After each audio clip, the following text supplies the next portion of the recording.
Bueno, y esta última parte de este tema, sin duda interesante como todo, que es el hombre en el universo, eh, a falta de una estructuración ya asignada previamente, pues bueno, he tenido que hacer un esquema propio, además rápido, porque era algo que se me estaba escapando.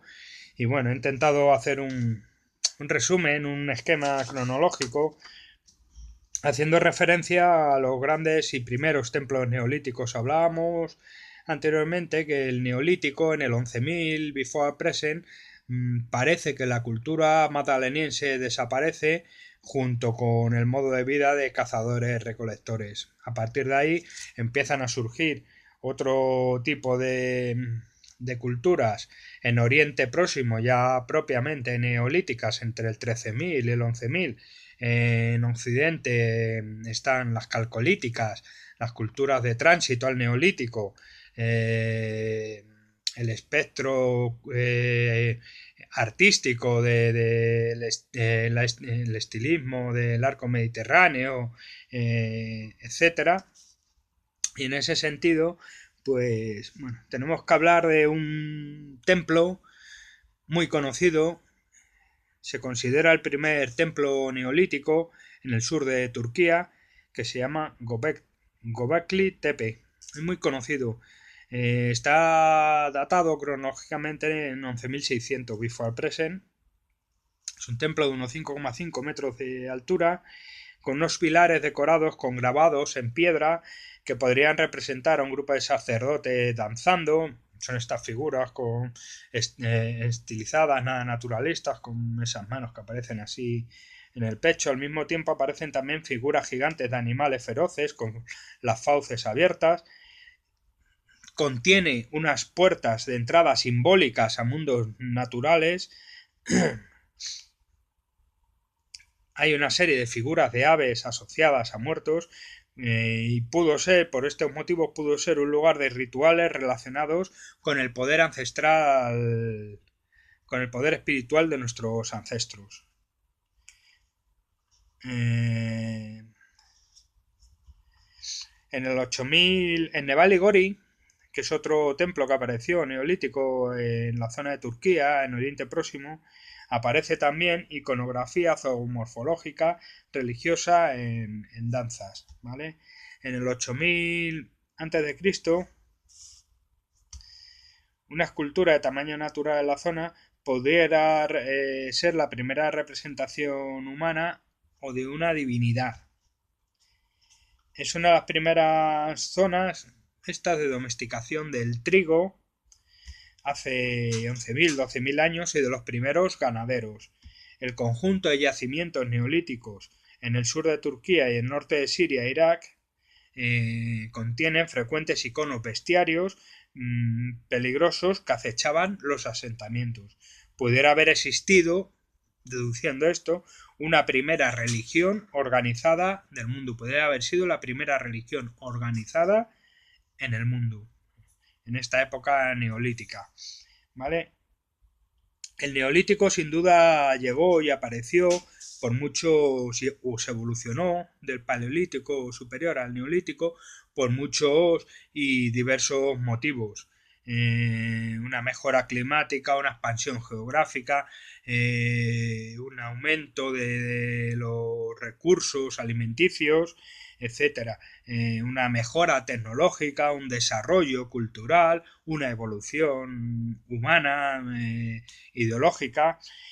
Y entre estos últimos motivos cabe destacar quizás lo que sostienen muchos autores, que el sentido humano de lo espiritual, de lo sagrado, mezclado con ciertas escenificaciones, pudo haber sido también, pudo haber supuesto un impulso a esa civilización de las primeras ciudades neolíticas. ¿Vale? La religión organizada pudo surgir cuando fue necesaria una visión común, global, del orden celestial, una idea compartida por todos que cohesionaba estos nuevos grupos que son más grandes y diversos. ¿Vale? Y con esto, bueno, podemos dar por terminado. Me he dejado alguna cosilla por ahí. como los idiomorfos, las teorías estructuralistas. Las teorías estructuralistas eran sostenidas, entre otros, por Leraura, ¿vale? En cuanto a las pinturas rupestres, y las chamánicas hemos hecho algunas referencias, son las que defienden Lewis y Klotz en su libro El chamanismo en la prehistoria. Y la semiótica es el estudio de la simbología asociada de los signos asociados al arte. Como tal, surgieron en un momento dado los ideomorfos, que son estos símbolos que representan una parte antropomorfa con figuras serpentiformes, escaliformes, espirales y demás alrededor. Impresionaban. Entonces, sin duda alguna, esto pudo ser un principio de... es que no sé si decirlo, de algún tipo de dios, de diosa. Estos pudieron representarlos, no se sabe exactamente. Las teorías estructuralistas lo que hablan es que en las representaciones artísticas hay una representación de la estructura social, hay una clara identificación de la estructura social, donde un idiomorfo sería una élite, sería la élite económica, quizás algún tipo de animales representarían a un colectivo de la sociedad, otro tipo de animales, otro colectivo de la sociedad, otro tipo de representaciones, es decir, son representaciones de la estructura social, es una descripción. El arte asociado a estas culturas describen los modos de vida y cómo se estructuraba la sociedad del momento.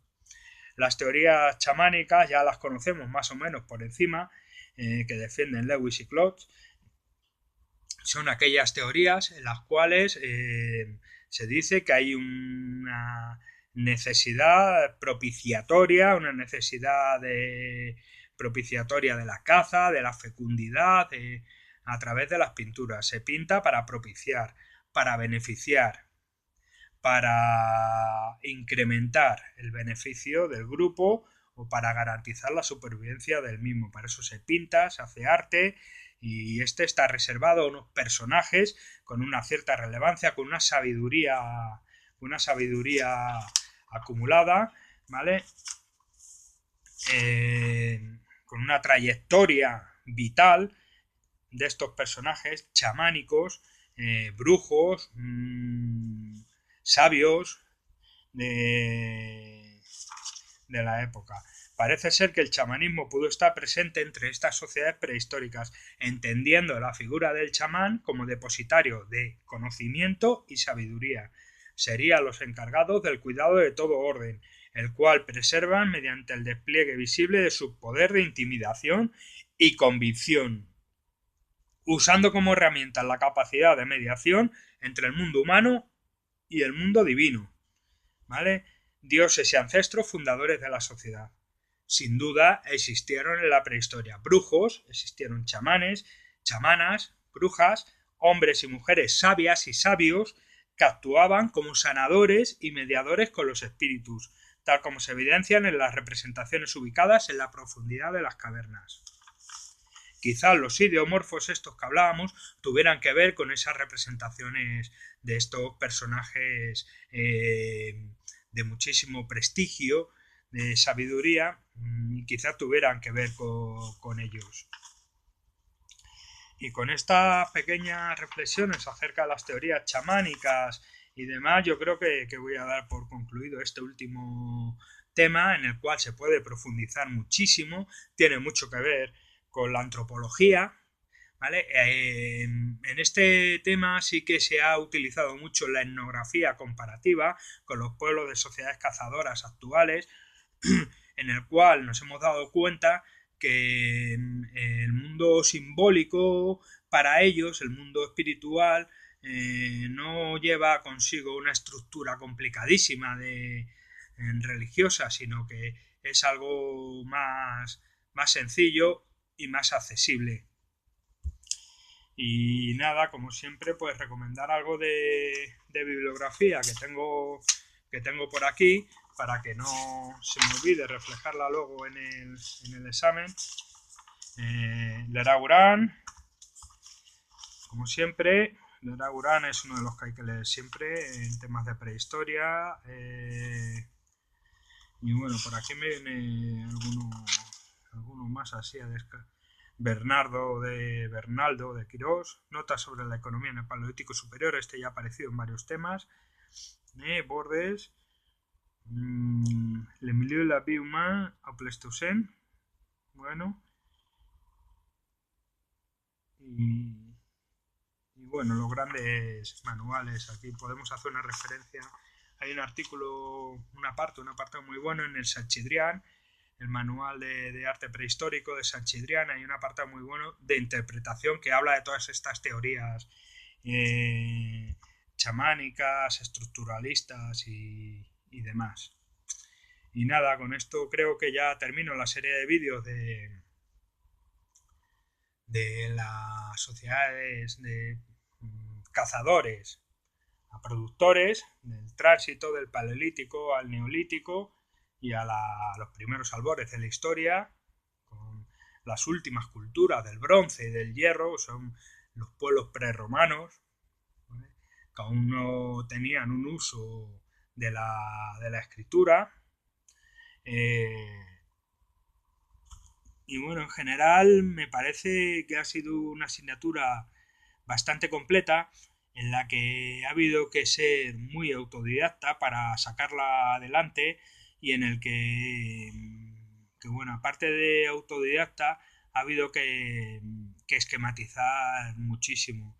Los temas que se tratan son todos los aspectos culturales que subyacen en cada uno de los periodos en los que está dividido el Paleolítico, desde el Paleolítico inferior, con el Homo habilis, el oldubayense, pasando por el achelense, el musteriense, con el heidelbergensis y el neandertalensis, el chatelperroniense, cultura transicional que nos introduce en el 40.000 al Paleolítico superior, donde el Homo sapiens sapiens se queda como la única especie. A partir de ahí surge la cultura auriñaciense, el gravetiense, las Venus, ¿vale? El solutrense en el 22.000 y 17.000, previo al magdaleniense, ¿vale? Y luego el magdaleniense. Se ha hablado de muchos